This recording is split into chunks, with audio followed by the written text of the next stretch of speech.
Okay, so welcome to the official start of Dose of Truth podcast, number 1. Whoop, whoop. I'm Eloise Ansell and I'm with Terryann Nikides. And we're going to start off by talking about Cinderella.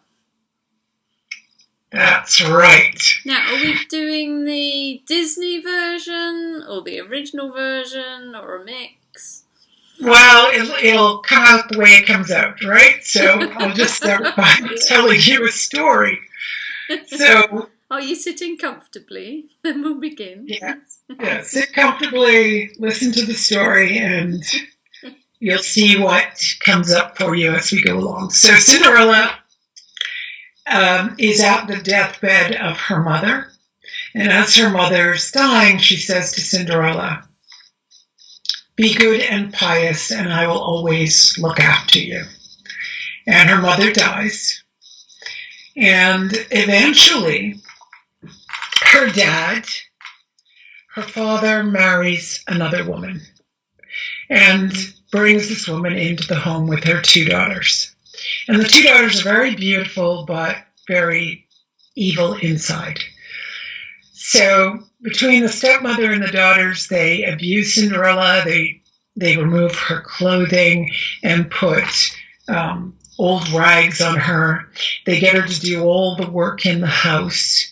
She does the cooking, the cleaning, the laundry, dressing them, serving them hand and foot. And she's also treated very badly. And one day the father is going off on a business trip. And the father, of course they give her the name Cinderella because she has no bed to sleep in, and she lays among the cinders and covered with cinders, and call her Cinderella.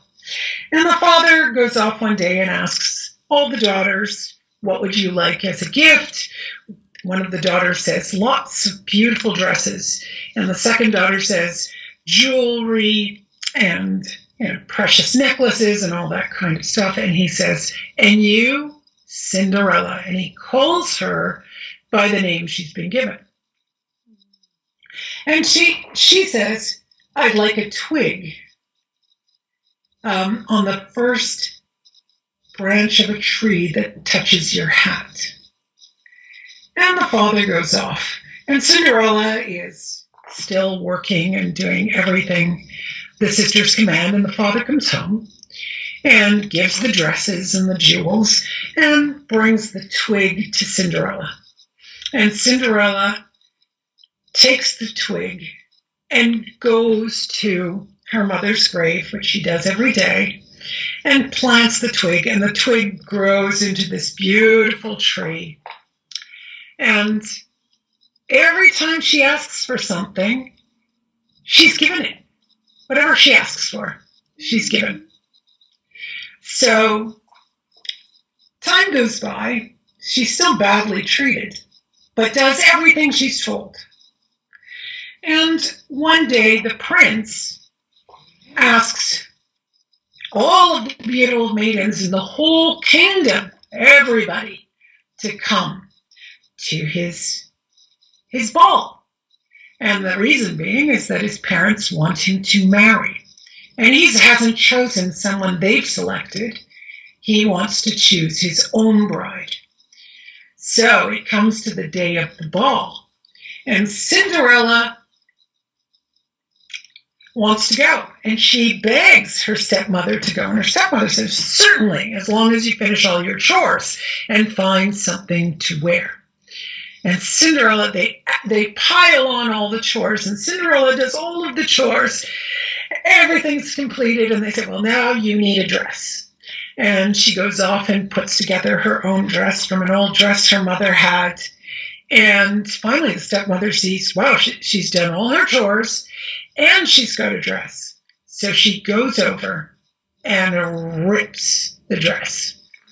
Cinderella goes off to her mother's grave and bursts into tears and wishes that she could go to the ball. And when she wishes, a dress comes down and goes onto her body. And now she's ready to go to the ball. A carriage arrives, and she gets into the carriage. but she knows she has to return before midnight. She goes off to the ball, and the prince is enamored, and so is everyone in the court. They don't know who she is. Her stepsisters and her stepmother have no idea who this beautiful woman is. They're all fascinated, and the prince can't take his eyes off her. She has totally captured him. And the bell strikes 12, and she realizes she has to leave, and she runs off without saying goodbye and loses a slipper. And the prince picks up the slipper. He can't catch up to her. She disappears because now her clothes have changed back. So all they see as they go down the road is this Cinderella who's covered in rags and all dirty. They don't recognize her. And the next day, the prince says, I will marry anyone who fits this slipper. So all of the women are excited in the kingdom, and they go from home to home to find who fits the slipper. So far, no one does. And they go off to Cinderella's home. And the eldest sister tries on the slipper, and it doesn't fit. The youngest sister tries on the slipper, and it doesn't fit. And Cinderella comes in and says, may I try the slipper on? And everyone kind of looks down on her and says, this is impossible. We'll just humor her. And the slipper fits like a glove. And from her other pocket, she pulls its pair and puts on the slipper. And the prince marries her. And once they're married, the sisters and the mother are very trepidatious. They don't know what will happen. But Cinderella embraces them, and they become part of the court. So that is a modified version of many, many different versions. So we're going to start to look at this in more depth. So here's Cinderella. She's at the deathbed of her mother. So what's the first thing that comes to you, Eloise? She's at the deathbed of her mother, and her mother says, be good and pious. Yeah, well, it's like, for me, it's a massive situation. Her mother's dying and giving her like her final request. And also passing on her wisdom. Yeah. Passing on this is her... how you should live life. Exactly. The instructions that our parents do give us, don't they? They give us this instruction. It's different what the father gives, and it's different what a mother will give. Mm-hmm. So here's the mother giving this instruction that you should be good and pious. And it makes a lot of sense when you think of the feminine. But problematic is, what is goodness? We have no idea what it is. So when the story begins, and well, now because she's unaware of what goodness is, she's still young, she's still immature, her feminine is still immature. So what happens? The father brings in a woman who is very unlike the mother. So one of the things that the feminine brings is chaos. The feminine brings disruption. The feminine is a moving energy, whereas the masculine is constant. Just look within yourself. And, he's consistent. He brings in another woman. He needs someone to take care of the family and the home and him. Yeah. But he's completely unaware of what he's brought into the house. And into this home of goodness and beauty comes chaos. And that chaos is in the form of the stepmother and the two daughters. And the two daughters are beautiful on the outside, but evil on the inside. So we already know that internal life is underdeveloped. The internal life has not evaluated the difference between self-fulfillment and fulfilling some external factor, right? So here's Cinderella now. Her whole life is turned upside down. And she now becomes enslaved in her own home. And it's so, well, and she's living what her mother said. She's living the wisdom her mother gave her. I have to be good. And that seems to mean people pleasing. Well, I think to most of us, we would say, okay, so now she's being good to others, but is this good to herself? Yeah. So that's the innocent or undeveloped feminine. Yeah. That just says, I'll be good no matter what, which means I'm good to everyone. She does what she's told. She does all the cooking and cleaning. She doesn't seem to care that she's almost being abused. And how do we know she does care?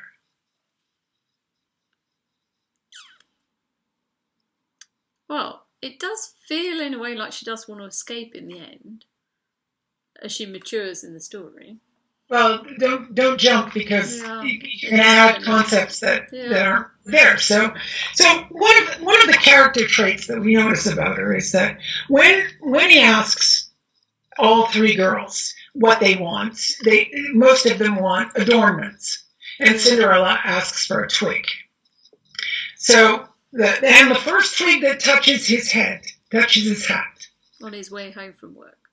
Yeah, and that's what he brings to her, and he brings all of these adornments to the other girls. So that we've got this continuity with the girls, that they are involved in their image, what's external. There's no meaning for them to develop themselves as women, to develop themselves as what the idea of the feminine is. What is the purpose of the feminine? What is her role in life? And what is the role of the masculine? We get to get some clarity that the masculine goes off to work and the women are at home and they run the home. Okay, so we have an idea within ourselves. Most of us these days, we use our feminine and masculine, whether we're men or women. Yeah. All right, so I'm different in my home than I am at work. When I go to work, I'm within my masculine, and when I come home, I go back into my feminine. I can tell you that if I'm in my home with my husband, and I am in my masculine, we clash. And I mean literally, not arguments, but we bump into each other. It's like two men in the house. Yeah. I'm on a mission. I'm focused. I'm constant. So I'm not going in this rhythm of the feminine. Mm. So over the years of being together, I've learned I adapted really quickly to moving within the rhythm of his. Now, once in a while, I will go off and I will do my work, especially in the evening. If I'm doing my work in the evening, right away. So last night, I got a new computer, which I've needed desperately for a while. And I said, I'll just wait till the morning to set it up. And he was saying, don't you want to set it up? Don't you want to set it up? And so I said, okay. And I sat down and I'm fully focused and concentrated. And all of a sudden he comes in and says, aren't you going to have dinner with me? He cooks dinner. He likes to do that. And so I said, yeah, just a minute. And of course, now I'm not going with his flow. So his voice gets cut. Dinner's ready. And it's like, and I'm deep in my focus. And then he came over to look at what I was doing and started punching the keys and doing things. And I said, well, I've got it. I'm half done here, 3/4 done. Just leave it alone. And that continued. And, we were kind of at loggerheads. I said, okay, when I'm doing these things, let me do them. You hate when I interrupt you. So just take it easy. Stop interrupting me and taking over. Right. And I clearly saw that when I'm in my masculine, our relationship doesn't work out very well. He wants to fix everything. He wants to get it done. He wants me where he wants me to be. And it works really well. I love it. I really, really love that we can work together with the feminine and masculine and have this mutually beneficial movement of the masculine and feminine between us. And it's mutually beneficial. If I am just in my masculine and so is he, there's no enrichment. And that clearly goes back to where the girls are fulfilling this surface.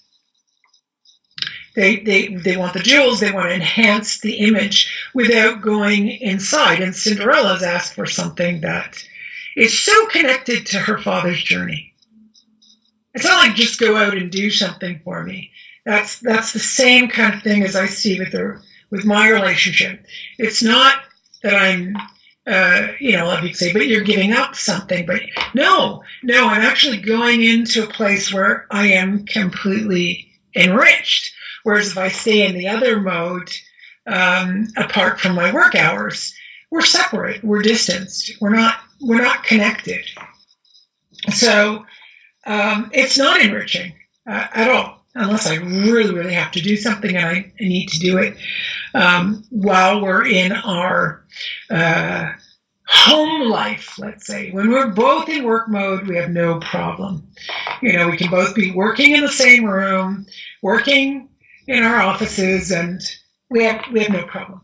But once life starts to come in and we're engaging, well, it becomes very difficult if we're not in this, union, I would say. So Cinderella, there she is. She wants this twig that's touched her father's head. So he's connected to her. She's connected to him in this way that is part of his journey. It's not just, I'm going to go out and shop for you. I have to look around. It's like to shop for presents when you have to. It's stressful. But here he is. All he needs to do is think of her. And on his way back, the first twig that touches his head takes his hat off. And of course, there's the collective consciousness. Everything's in tune with us.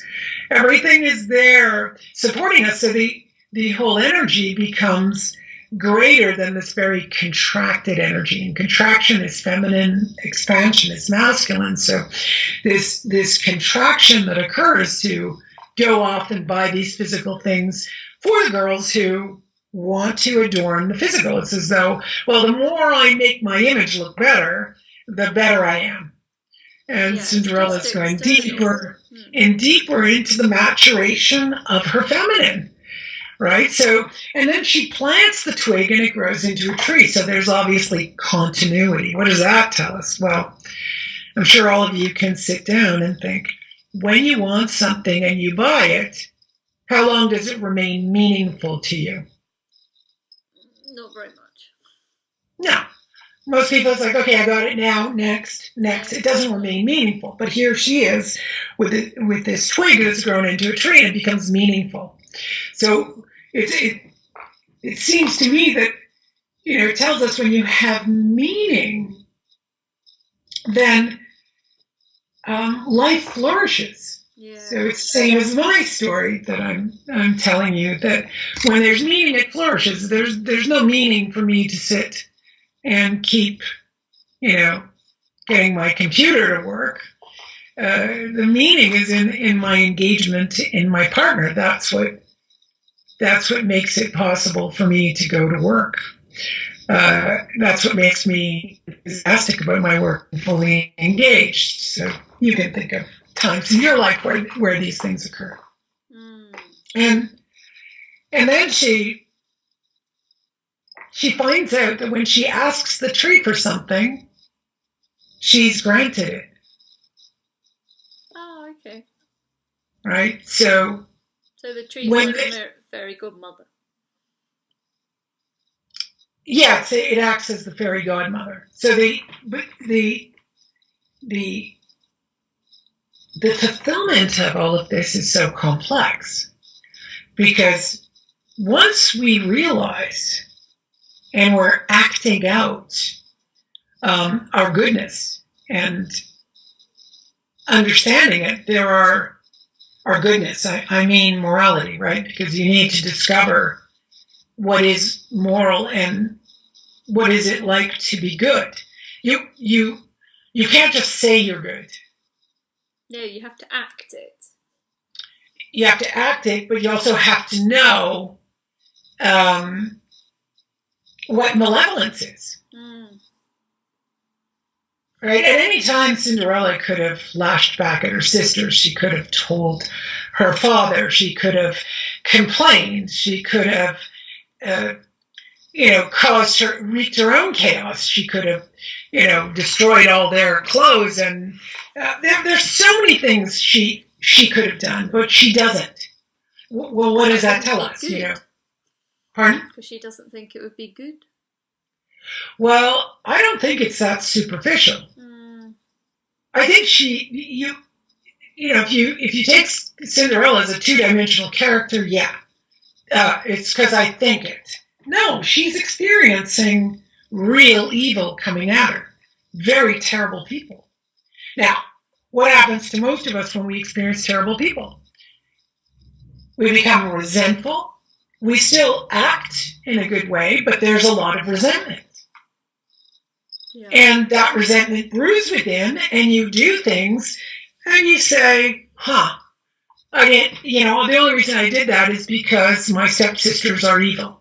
Yeah, we justify it based on other people's. Which, when you think of any type of goodness, would justifying your bad behavior. Yeah. So she doesn't find a way to justify it, does she? No. So this goes back to that idea of order and chaos being the razor's edge that we walk on. And we're constantly responsible for every choice we make. So she's also demonstrating her responsibility. Yeah. And her ability to respond. Right, because if you're responsible for all your actions, then you're responsible for acting good or bad. So, so often people just go back into the surface and say, yes, but under those circumstances, this has nothing to do with this. This has to do with the maturation of the feminine, where the feminine needs to catalyze something, needs to go into chaos, but chaos from resentment is not going to work. Chaos from resentment, fear, anger, loathing, revenge, jealousy is only going to result in a life that creates that. Yeah. So, what is her process? Well, and it's our process, isn't it? So some of you might be relating that you have resentments. Well, at that point, you've got to grow up. So it means that you are involved in the same aspect as Cinderella, where she needs to mature the feminine.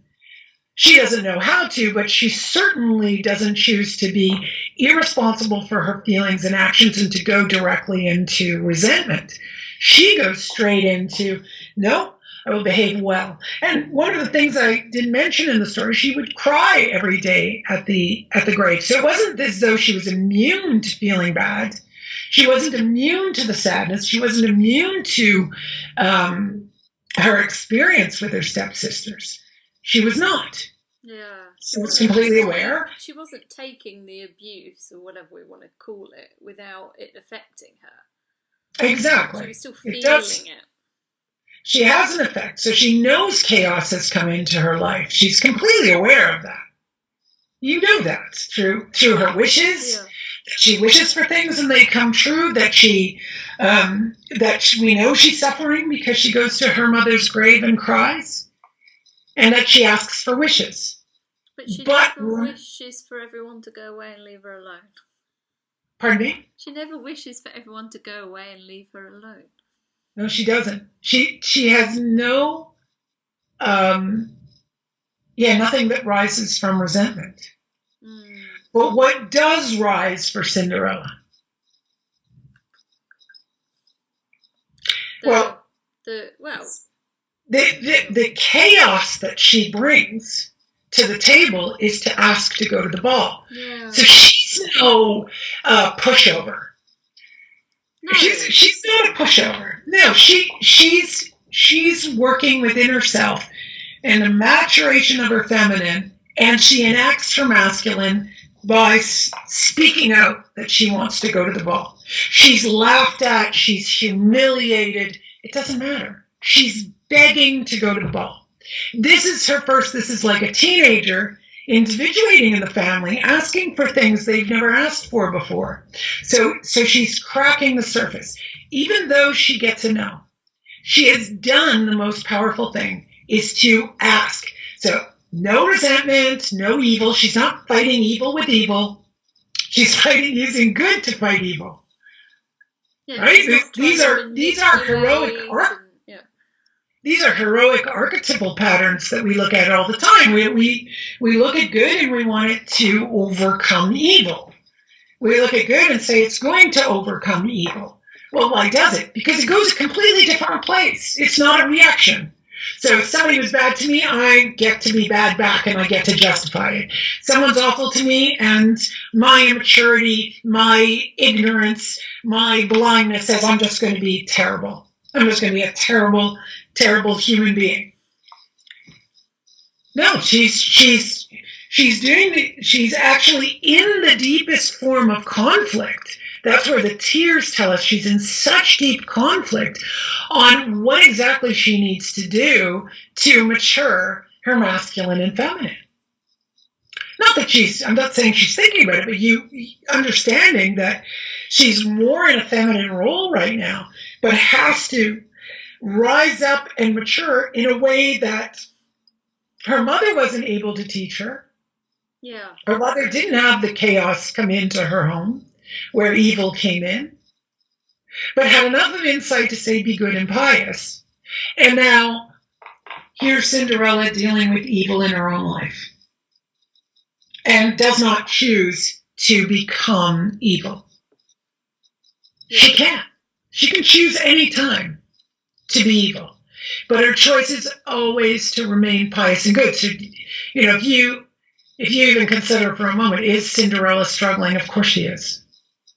She's crying every day at the grave of her mother. Yeah.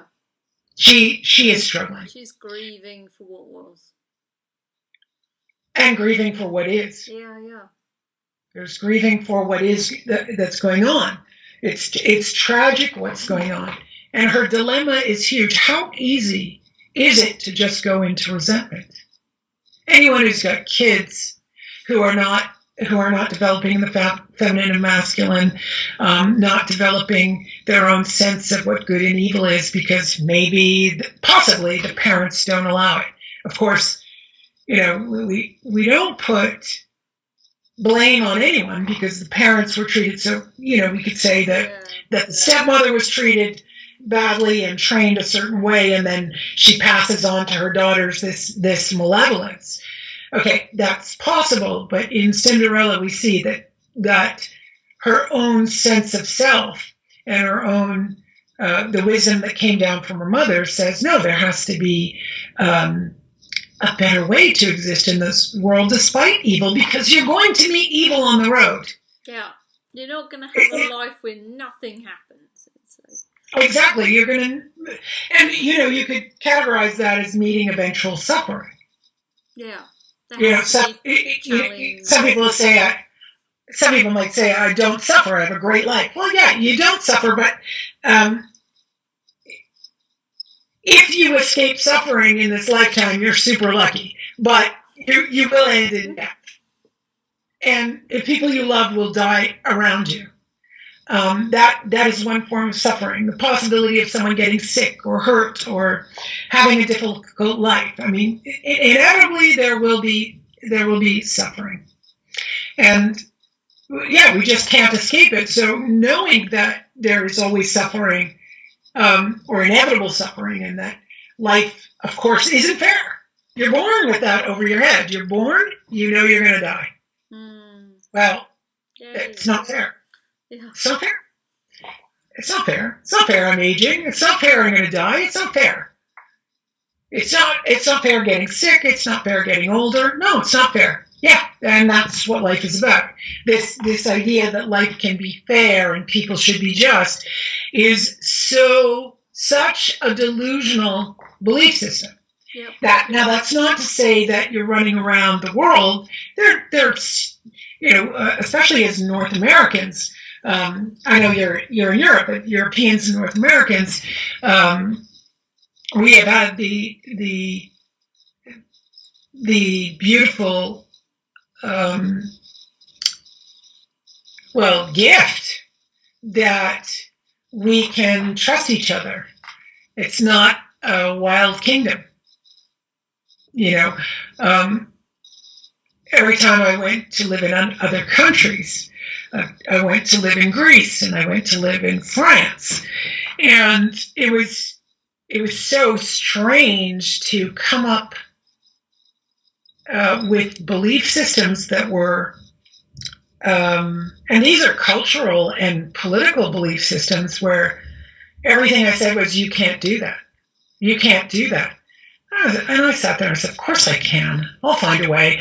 And I go down all these turns and twists trying to figure it out. And it's always, you can't do that. You can't do that. You can't do that. And I found it fascinating. I said, well, why would I want to start a life in a place where I can't do that? Like what? What couldn't you do?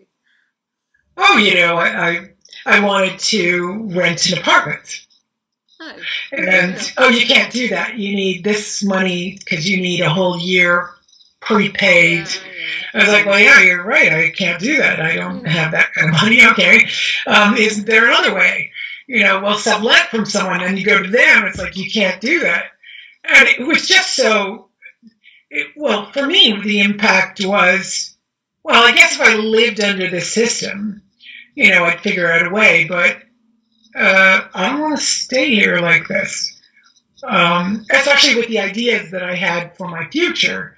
I was like, I can do this a lot better at home. And then I ended up in France, and it was all, you can't do this, you can't do this. No, that's not done. And I was in a relationship as well, so you had to deal with this. I can't do it in a relationship. And then finally, for various and sundry reasons, I left France as well. And it's very interesting because I have my brother who lives in France, and he says, yeah, it's just not like here. So you can figure it out. But if I have a choice, I chose the route that would leave the most opening for me to do what I wanted to do. If I was doing something different, no, I would have found a way. But in my case, if I just wanted a job or I just wanted this I would have done something else. But being that, I had some strange ideas that I wanted to start. So it was like, wow, not a great way to start off a career. So I just made a choice. It's not that and I'm not saying it's impossible. Of course it's possible. Yeah. It was just I chose the route that would be the most supportive. Right? It's not like I sat around going, but I want to live in Greece and still do what I want and I can't. No, that was none of it. I was like, do I stay here and find out all the ins and outs of how to do all of this? Or since now this is my deep interest and it gives me meaning in life, do I go back home? So those were, it was just simple for me. No, I go back home and I work within my society and get it together, which meant I could still travel to all these places and do what I want. So, just a very different way of seeing things. I mean, I can't imagine what it's like to live in the United States of America, where, the motto is that your dreams are realized, the American dream, right? Yeah. And they have even more freedoms than Canadians do. So it's, you kind of look at America and go, well, that might be the next choice, right? I'm not saying this is anyone has to think this or believe this. I am just relating that, we're in different areas. You figure out how your area works. That's fine. But as your feminine matures and your masculine does, I really wanted the feminine energy to support my masculine. And when I was coming up against, such a deep wall, it was just not energizing at that time. I don't know what I would do today, but at that time, that's the way it was for me. Now, if I had a husband at that point in time, it might have been completely different. Yeah. If I had there's so many things that could change that. But you're always experiencing the sum of the parts, the whole being greater than the sum of the parts. And when we have belief systems that contract us down, then we see it as less than. I didn't see it as less than. I just saw it as, well, there are ways to support myself in a deeper way, which is kind of what I'm paralleling to Cinderella, that deeper support by asking for the twig, and the twig now has growth and grows into the tree. I mean, she could have easily asked for a dress, so to me, staying in Europe would have been like asking for a dress. I'd have all the dressings, but that deeper connection for myself would have been deprived. Yeah.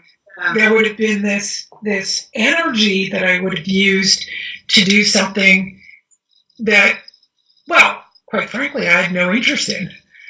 I had no interest in figuring out the political ins and outs. I had no interest in figuring out how their apartment rentals worked. I had no interest in, and there are a lot of interesting corruptions in a country like Greece. They're quite corrupt as well. And of course that also is difficult for me, to deal with corruption. I just found it energetically difficult. And I said, well, we've got corruption everywhere, but why don't I choose the best for me? Anyway, that's just an interesting way of examining the past. It's not everything, but just part of it. So here's Cinderella, that when you're completely in tune with everything, as much as you can be in tune with, you're looking at all sides, you're looking at what best serves you,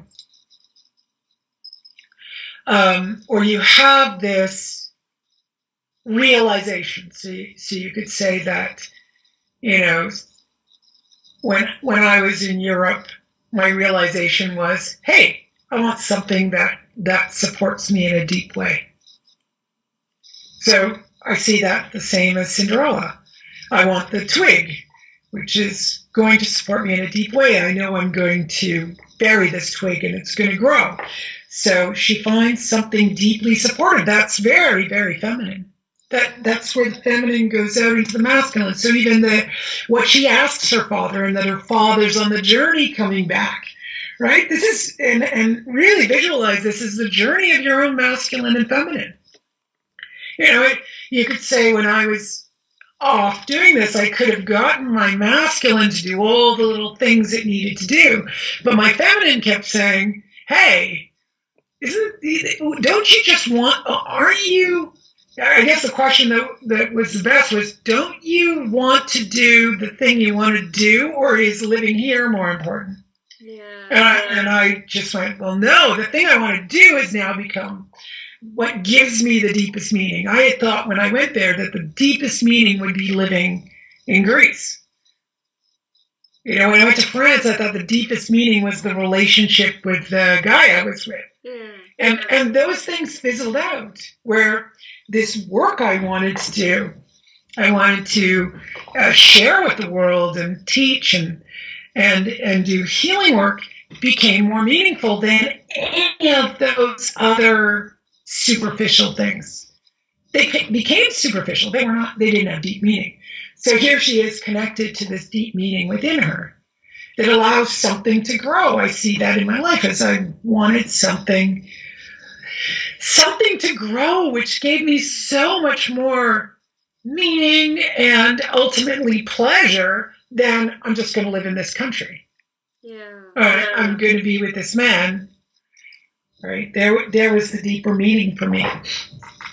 And Cinderella does the same, and something magical happens.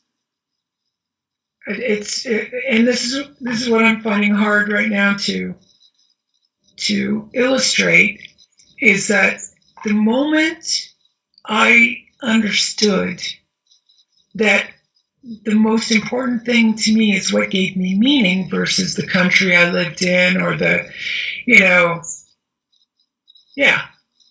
sun and the beach and all of that.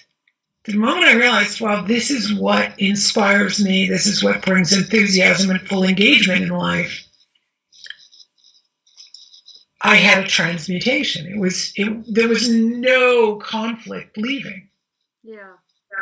I would imagine someone being conflicted. Well, maybe I better try this or try that and try and stay here and go through all of that. No, it completely transmuted the dream of staying, and this was going to be my future, completely transmuted. And that is the magic of the tree. That all of a sudden, this magical or alchemical change occurs, which at that time I thought that would never change. This is never going to change. This is it. Right? To leave here would be a huge conflict for me. But once I saw what meaning gave me, there was no, I completely transformed. Yeah. It was the tree bearing whatever gifts I asked for.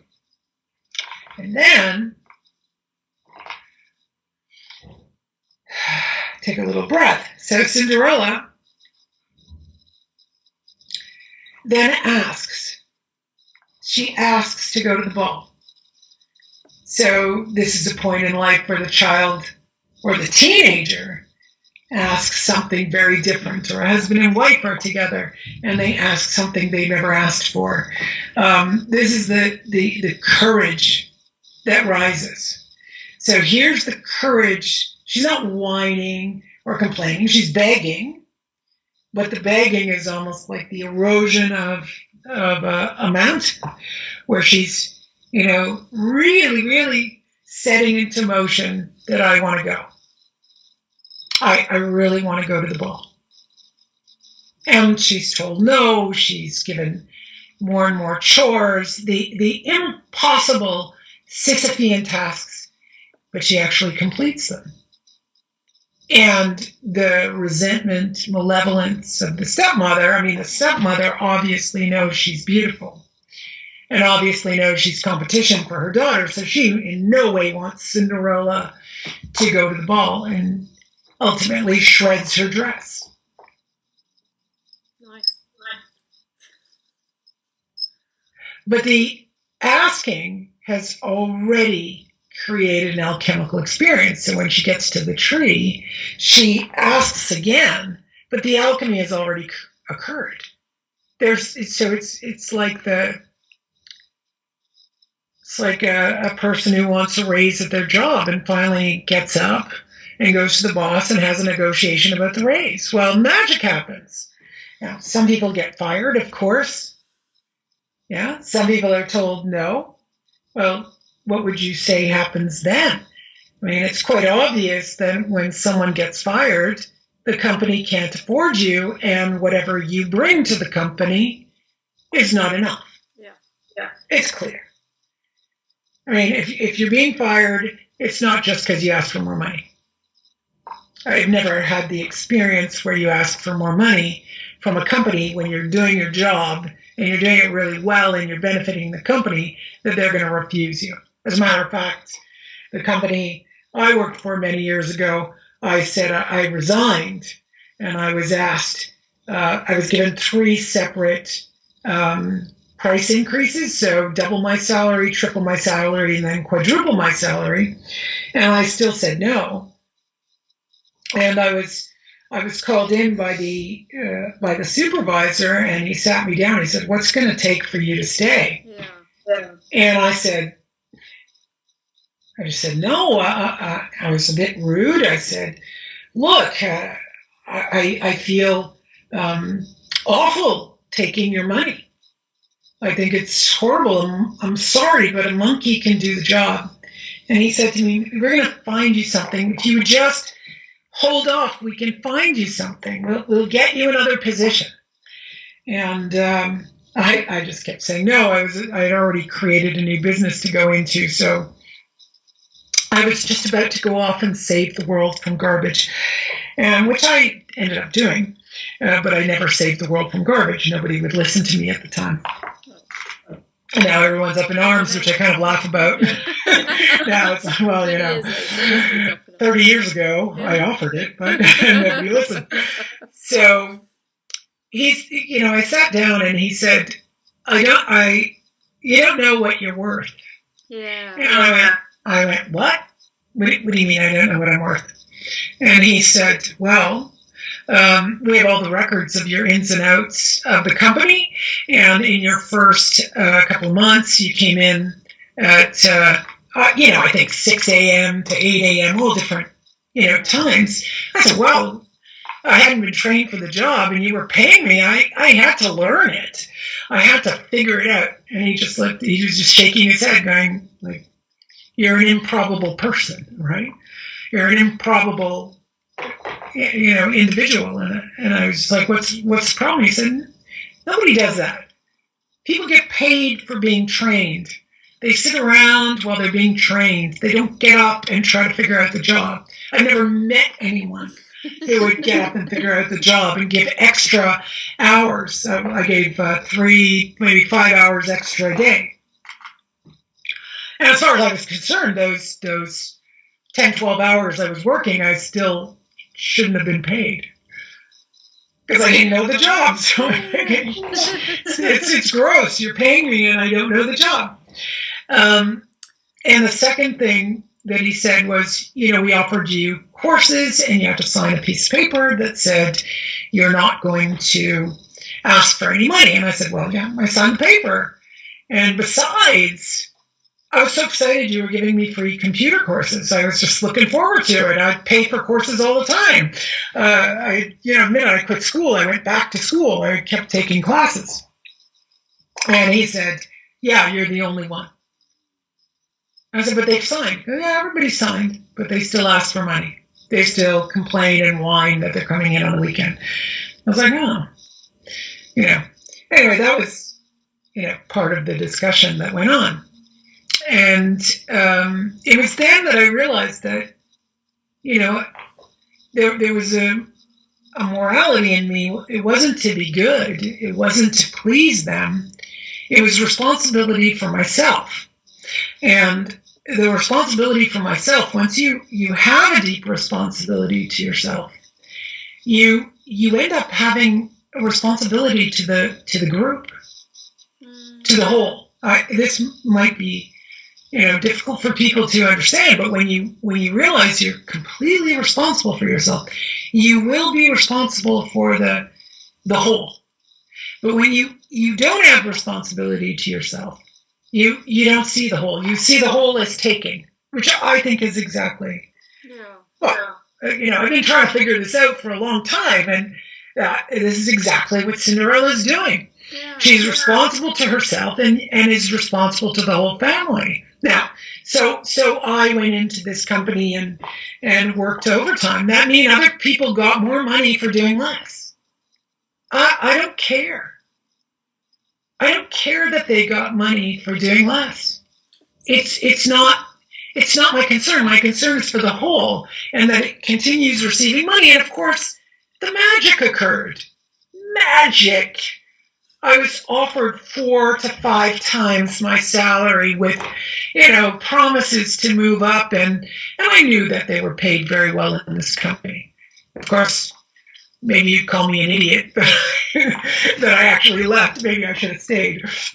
But one has dreams, so I So I went for what gave me meaning. So in the moment where Cinderella's asking to go to the ball, is she honouring her worth? Is she seeing she's honouring what her worth. She's honouring what she wants, and at the same time, still being good is what gives her meaning, what gives her the wisdom. Her own responsibility to herself and her values. She never betrays her values. Yeah. And of course, that's when the magic happens.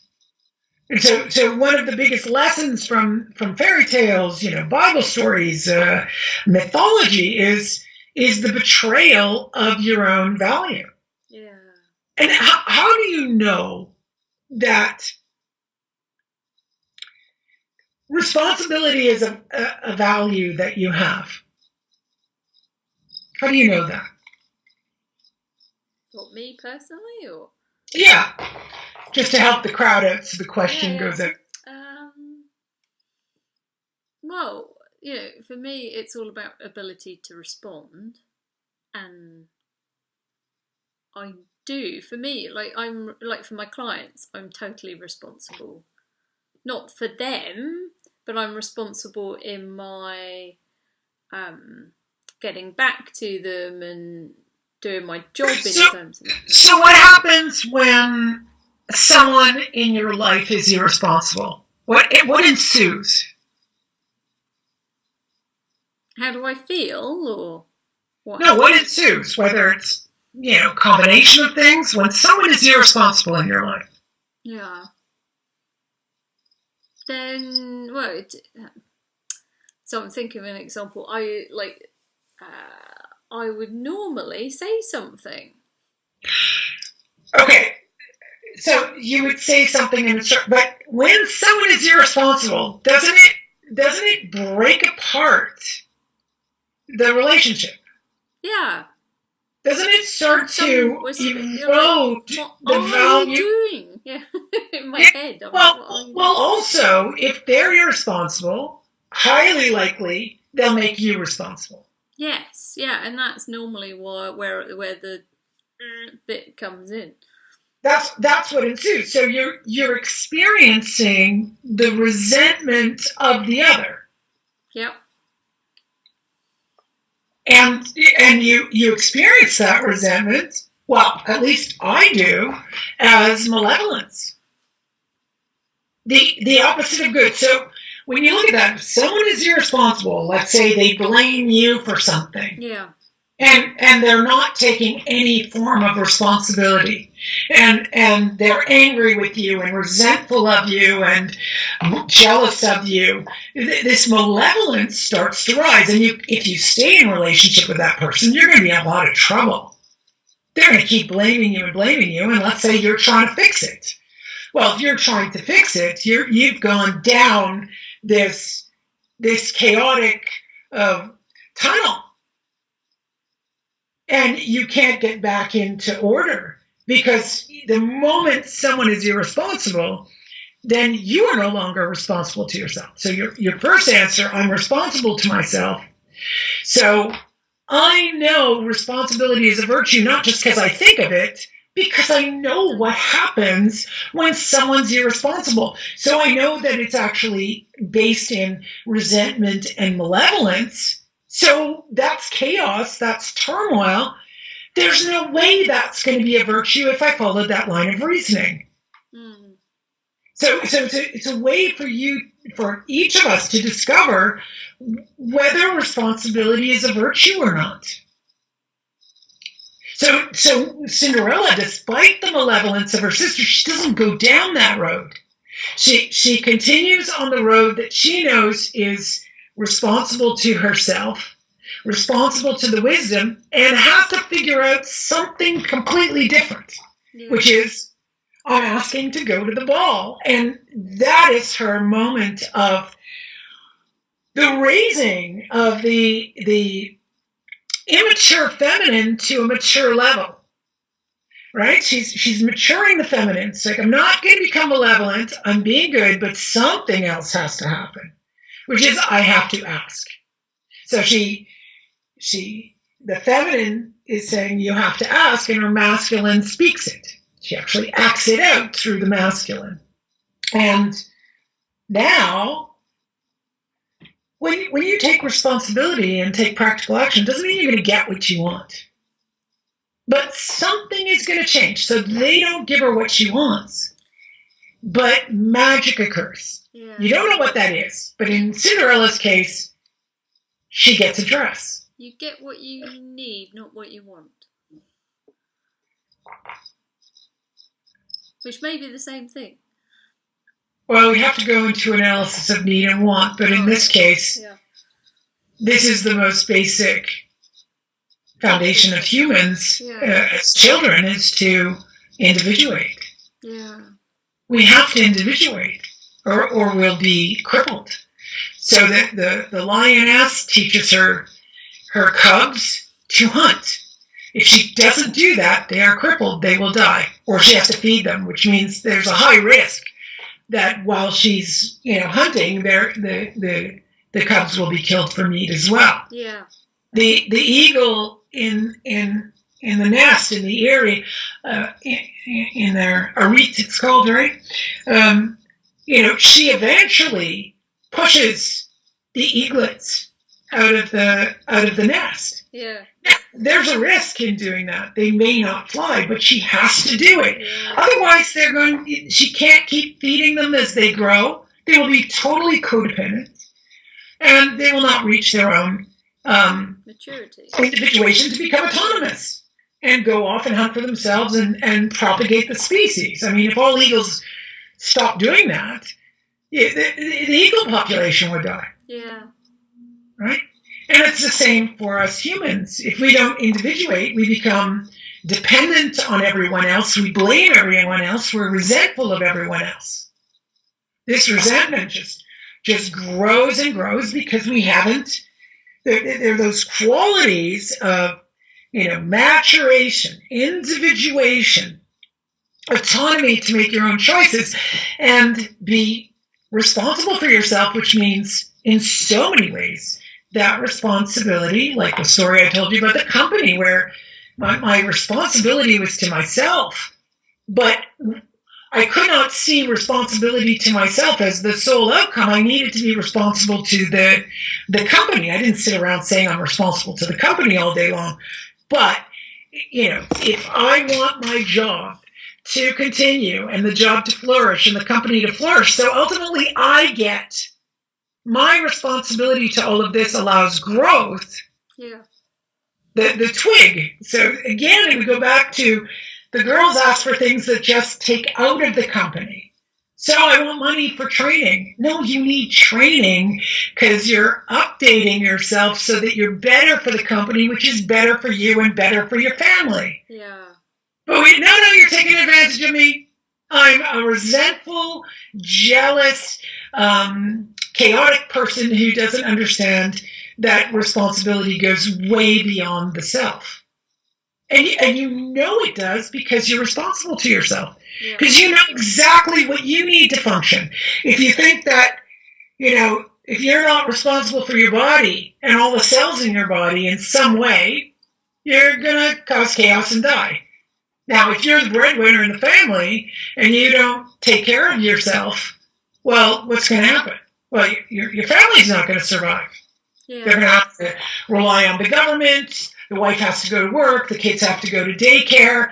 And if you study any type of statistics on how, not great that is for kids, you haven't done your legwork. Do some legwork on, what happens when the father disappears. And it doesn't matter if it's the mother takes the father's position or the opposite. None of the sexes matter. The only thing that matters is understanding that we have masculine and feminine with us, and they act within us, and they act differently, and we have to be responsible. Well, we don't have to be. You can be as irresponsible as you want, but where it's going to get you is chaos. So Cinderella tells us this. the chaos that these girls bring with lack of responsibility. They're not responsible for their own anger.